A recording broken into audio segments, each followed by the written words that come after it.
was really just expecting him to like turn, laugh, and just keep it pushing, but instead he actually came over and was like,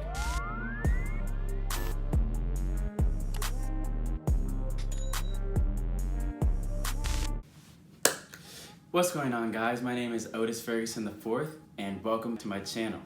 So you might have heard or seen some of the articles that are out, but basically I got a chance to play golf with Steph Curry and bring the first ever D1 golf program to Howard University. So basically in today's video, I wanted to share from my perspective or point of view how everything happened and just kind of give you guys a little bit of context as to where this is along my journey and my process of making this dream kind of come true. And then at the very end of the video, I want to share with you guys just a little inside scoop of what's next. So pretty much anybody who knows me knows how much I love golf.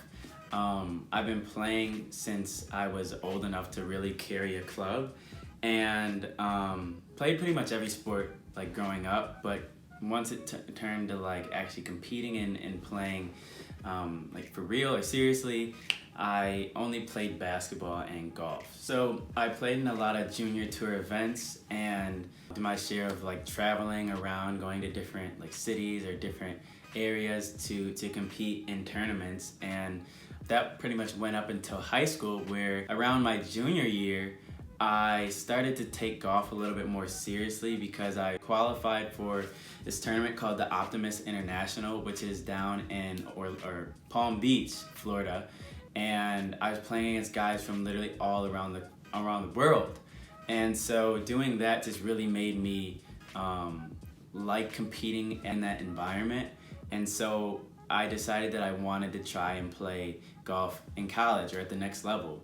So let's kind of rewind back to my freshman year in high school. I remember coming down to DC to visit my sister at homecoming here at Howard, and pretty much it was at that point that I decided that I was going to come here. Like my dad went here, my 3 older sisters all ended up attending here, so coming here and seeing the campus like at Howard, being on the yard, I just decided like that was what college was like in my head, and that's where I wanted to be.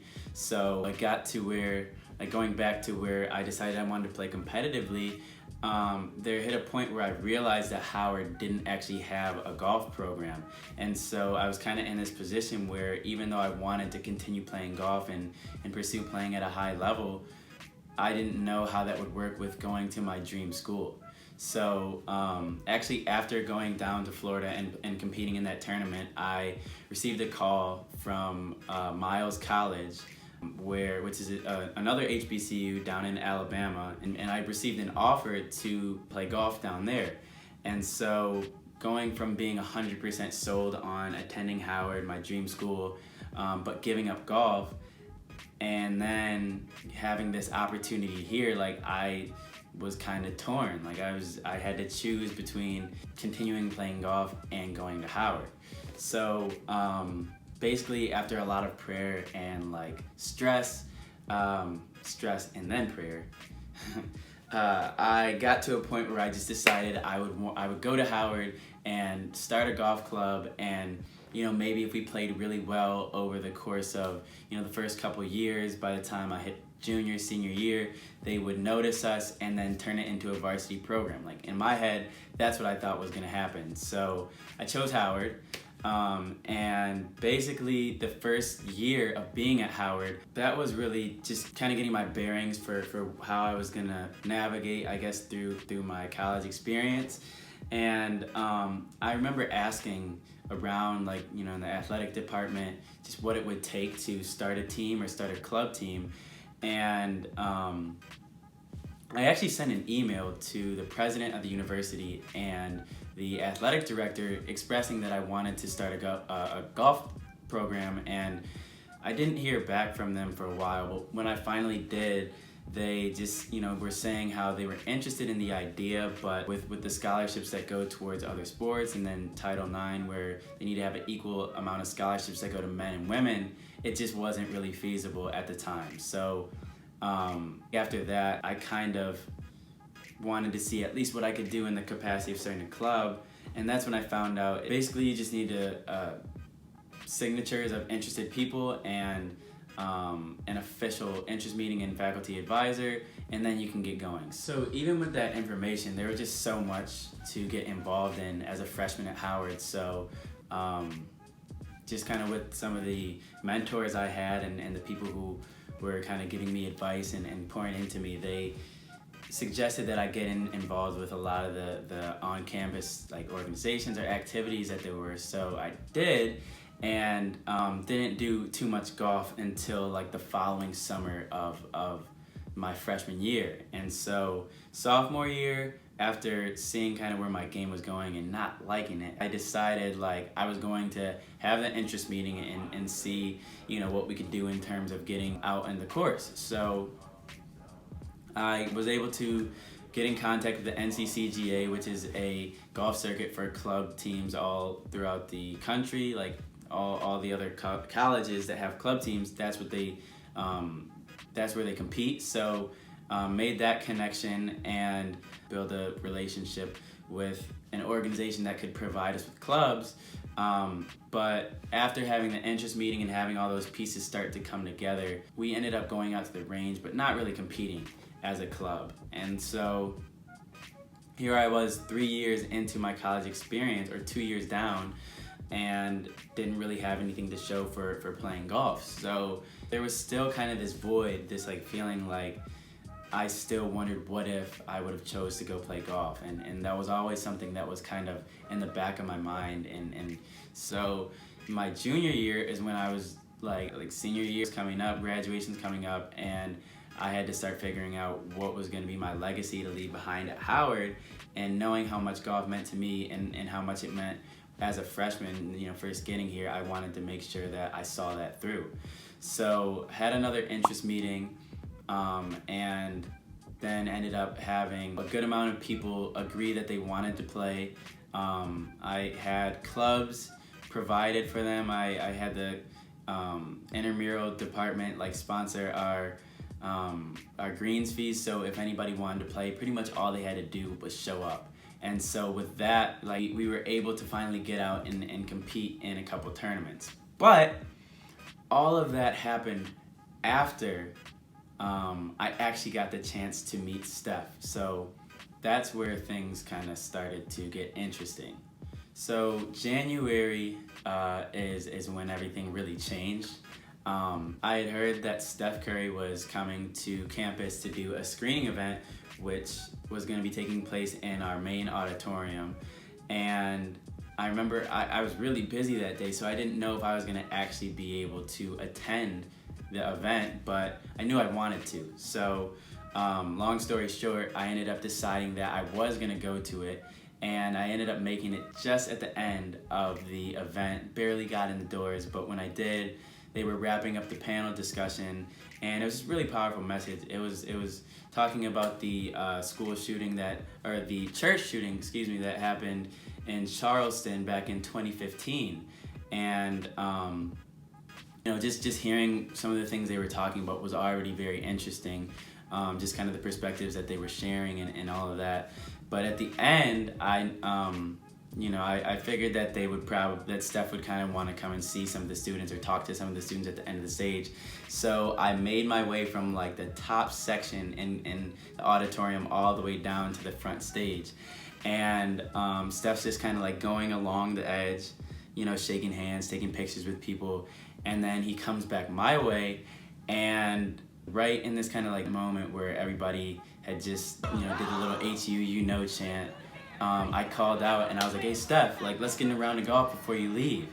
And honestly, I was expecting him to maybe like turn, laugh, and you know, keep it pushing, but instead he actually came over and was like, oh, I can't even do it, man, I gotta hop on a flight.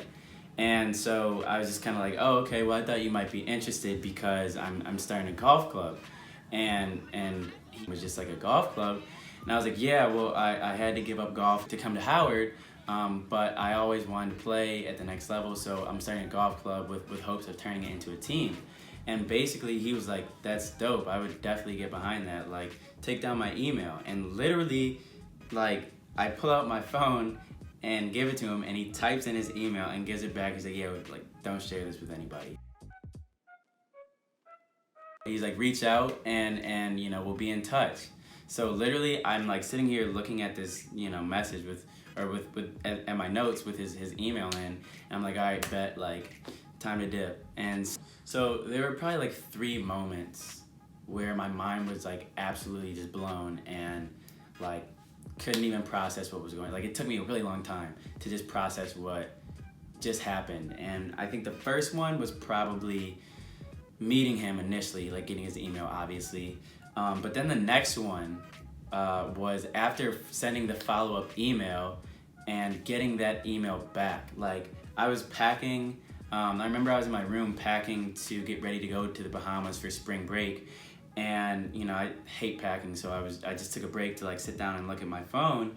And in my emails, it just like says Steph Curry. And I was thinking it was like, you know, an ad, like a Dick's Sporting Good, or like, I don't know, Foot Locker ad or something. And it just like, it's like, hey Otis, like, you know, appreciate you following up. And I'm like, yo, this is really Steph Curry. He just responded to my email. Like,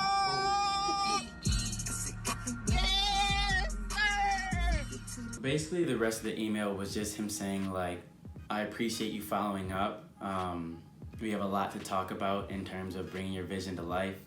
I have some connections that would probably be of help, and like whenever you're available, you know, let's set up a time to talk within the next couple weeks. So without any hesitation, I responded and just sent some dates like that I'd be available, and pretty much just waited like to hear back again. And literally didn't hear back for the next, that was in like March that he responded to my email, and I didn't hear anything back until July. So basically in that kind of in-between period, I continued to send like emails, like follow-up emails, and I didn't really lose hope or faith, because it's like, you know, it's an NBA superstar, like he's got a whole season, you know, to worry about. And so I was just kind of waiting to see like when this was gonna all come together, when it was gonna finally happen. And so this is where during the school year, you know, we continued on with the golf club and played in our 2 tournaments. And that was kind of just where I was updating Steph. Like in a couple of the emails, I was just telling him what the progress was, what we had been doing, what we were looking to do. And like I said, didn't hear anything back. And fast forward to July, where I'm down at this church conference with my sister. Shout out Ashley Fergs, go check her out on YouTube. She and I were at this conference, and literally we're sitting by the pool, and I get a DM from one of Steph's PR guys named Jerron, who also is a Howard alum. And he's just like, yo, I don't know what you said to Steph back in January, but you really inspired him, and he's going to help you bring a golf program to HU. And that was a third moment where I was just mind blown, because after like kind of knowing or having an idea that this was going to happen, like seeing it there in writing, like solidifying or confirming that like everything that had kind of been building up was still progressing and still happening, like crazy, right? So he basically, you know, sends me his number, and he's like, yeah, man, just give me a call when you get a chance. And I ended up calling him that next day, and just, he's a Howard alum, so we spent like, probably if we talked on the phone for 30 minutes, we probably spent like the first 15, 20 just talking about Howard alone. And then like in the last bit, he just is like, yeah, man, it's going down. Like, you know, there's gonna be an announcement of the partnership coming in at the end of August, so just kind of prepare yourself. And so, you know, got off the phone and told my sister like everything, and we were just, you know, really going crazy over it. And then that like next 2 weeks, just kind of heard a lot from Howard, or from just a few different like people just giving me a little bit more information on how things were gonna go. And I think I ended up talking to the athletic director, where he informed me that it was actually going to be an outing, and I was going to get a chance to play golf with Steph, the president of the university, and the CEO of Callaway. So I'm literally just like, yo, this is like what, like this greatest news of my entire life. Like I've never heard anything like this is gonna be crazy. So I'm still not like completely sure on exactly how everything is gonna go, but I'm starting to get like more details on how the event's gonna go, and I find out it was actually gonna take place on August 19th, which is the first day of classes at Howard. So instead of actually going to class on that day, I was gonna be playing golf. Like I was gonna be at this event announcing this partnership. And so in my mind, I'm thinking like, yeah, this must be crazy at Howard. Like people are gonna be talking about this for like the next couple months, and then things are probably gonna go back to normal. But it's gonna be lit. Like that point in time, it's gonna be crazy. And so that day kind of finally comes, and I get there to the golf course, and just kind of standing around, seeing all the people there, and everybody was really excited, and there were a few interviews or people just asking questions, but just kind of chilling, getting ready for everything. And then all of a sudden, like a big Mercedes, black van just pulls up, and I think everybody kind of knew what time it was. And so I go over and just kind of waiting to see everybody get out of the van, and literally Steph's whole entire team of like PR people and whoever like are getting out the car or the van one by one, and the very last person to get out is Steph. And just seeing him, like, this was now 8 months later, was really the point where I think it felt like my dreams were literally turning into a reality. Like seeing him get out the car, and then he said what's up to the president and came over and dapped me up. Like from that moment on, that day, everything just felt like surreal. Like it felt like I was just like, it was an out-of-body experience. Like that day was literally like nothing I've ever experienced before. And in my head, I was really just thinking like how this would go over at Howard. I was thinking the first like 2-3 months, it was just gonna be crazy. And that was really it. And then we had the press conference after, initially meeting Steph and everything. And when I first sat down, like there were a few cameras, but not that many. And I'm sitting there just kind of in the front row, and Steph tells me to stand up and turn and face the cameras. Quick backstory of why we're all here. Otis Ferguson the fourth is sitting right here in the front row. Otis, stand up for him right quick. Let everybody see you.